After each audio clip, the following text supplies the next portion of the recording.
Aside from the legendary Linda Ronstadt making headlines for her masterpiece, she became the unexpected target of brutal shade from stars you'd never expect.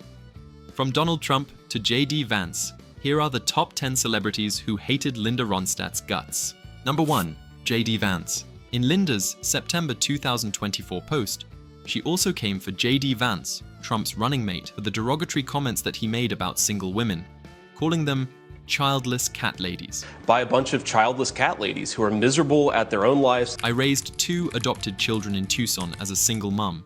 They are both grown and living in their own houses. I live with a cat.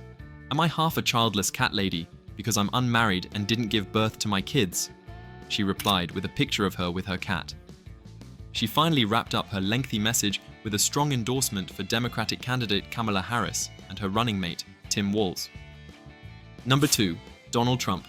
Given Donald Trump's propensity for petty behavior, it is likely that he dislikes Linda Ronstadt due to her frequent media criticism of him. From his first presidential campaign, she had consistently expressed her displeasure. In September 2014, upon learning that Donald Trump would not only be holding a rally in her hometown of Tucson, Arizona, but also at the Linda Ronstadt Music Hall, Linda could not hold back her disdain for the event. She took to social media to share her thoughts. It saddens me to see the former president bring his hate show to Tucson, a town with deep Mexican-American roots and a joyful, tolerant spirit. I don't just deplore his toxic politics, his hatred of women, immigrants, and people of color, his criminality, dishonesty, and ignorance, although there's that. She also added, Trump first ran for president warning about rapists coming in from Mexico. I'm worried about keeping the rapist out of the White House. Number 3. Frank Zappa. Even though Frank Zappa never openly dissed Linda Ronstadt, there was no doubt that he was not a fan of her craft. Being one of the most outspoken and innovative musicians of his time, Frank did not pass up any chance to criticize the music industry, consumerism, and even fellow musicians, the group in which Linda Ronstadt happened to be. Frank's view on mainstream music was brutal, and he had a strong dislike for what he saw as commercial, polished, and overly safe pop rock, the kind that was more about image and sales than musical innovation. To him, turning music into a product meant to appeal to the masses rather than challenging them was a joke. So while Ronstadt was hugely talented, her chart-topping covers and radio-friendly appeal likely placed her in the exact category of artists Zappa was targeting. Number 4. Nelson George. Just like Robert Christgau, Nelson George was pissed that Linda appeared in Paul Simon's Graceland album. According to him, featuring her on an anti-apartheid song was one of the more dreadful things that could happen to the movement. He said it was like using gasoline to put out birthday candles. Simon tried defending Linda in an interview with Spin, saying, I know that her intention was never to support the government there. She made a mistake. She's extremely liberal in her political thinking and unquestionably anti-apartheid.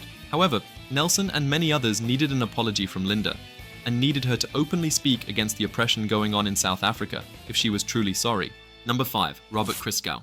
In May 1983, the United Nations listed Linda Ronstadt as one of the performers who supported apartheid when she agreed to perform 6 shows in Sun City, a resort where black people were forced to live.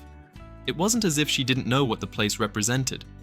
In fact, she was asked to step in at the last minute after Frank Sinatra and boxer Ray Boom Boom Mancini dropped out.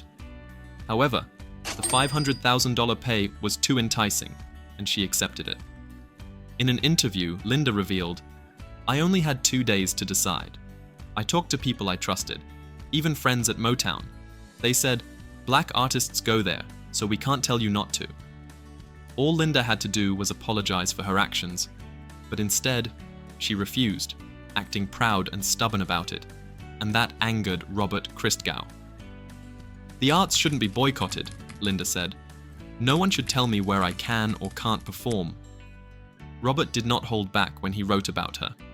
So I stopped paying this stiff-necked middlebrow art singer much mind, which, from her skinny tie period to her Aaron Neville exploitation, was no great sacrifice.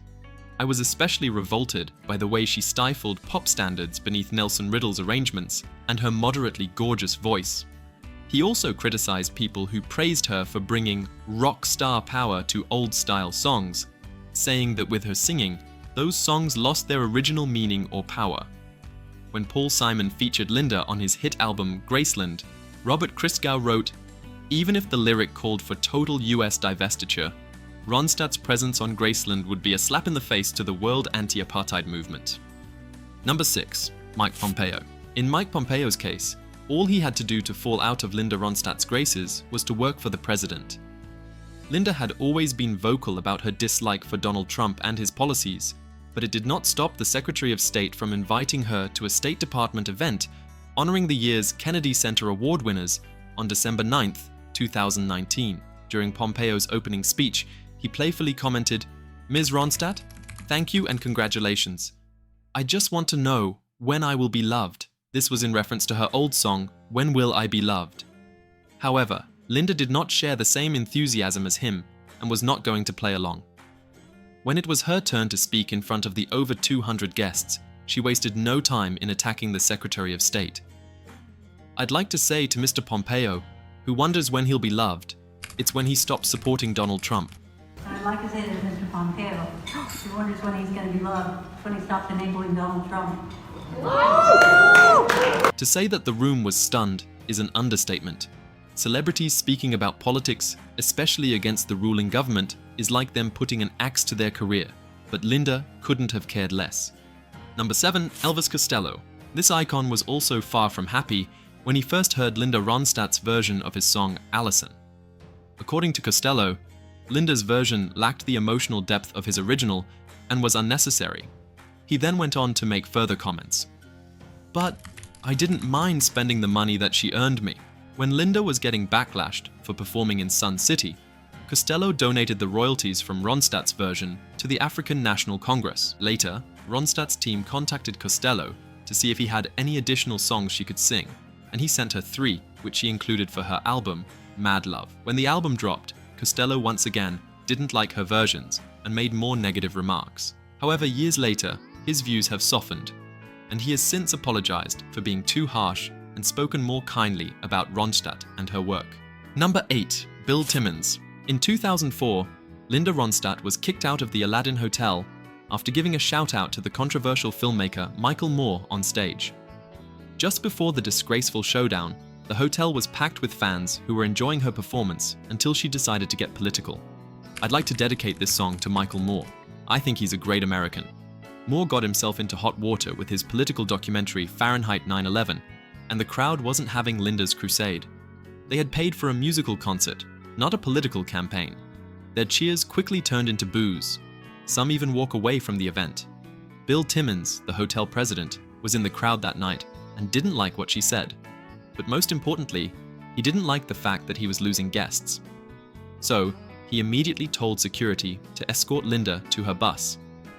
She wasn't allowed to retrieve her belongings and also had things sent to her from her hotel room, making it clear she wasn't welcome back. Bill revealed in an interview, "Our first and only priority is the enjoyment of our customers. I made the decision to ask Miss Ronstadt to leave the hotel. A situation like that can easily turn ugly, and I didn't want anything more to come out of it." Linda and Bill then went back and forth publicly about how unprofessional they both thought they were. Number 9. Dolly Parton. In 1987, Dolly Parton, Linda Ronstadt, and Emmylou Harris, 3 of the most beloved voices in country music, collaborated on an album titled Trio, which became an instant hit. The album sold millions and even won them a Grammy. However, when it was time to make the second album, frequent clashes between Dolly and Linda made the project almost impossible to complete. Things were so bad that Dolly once joked that the album could have been named The Three Tempers, and her main problem was how slow Linda worked. Ronstadt loves to work in the studio, and works so slow it drives me nuts, Parton said. "I wanted to say, wake up bitch, I got stuff to do." Recording began in 1994, but the album was not released until 1999, as the group could not agree on almost everything. In response, Linda admitted that working with Parton was tough. Would just roll off her, she does it her way, and that's it. Despite all the trouble, the second album also earned a Grammy nomination for Best Country Album, and their hit song After the Gold Rush won for Best Country Collaboration with Vocals. Number 10. Chuck Berry. Most legends would probably be happy if they heard the younger generation bringing their songs back to life with covers, but in Chuck Berry's case, it was quite different.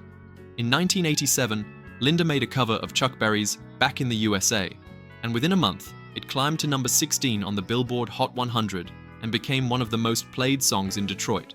One would have guessed that Chuck was excited about the cover, because 2 months after she released it, he invited her to take the stage with him on his 60th birthday.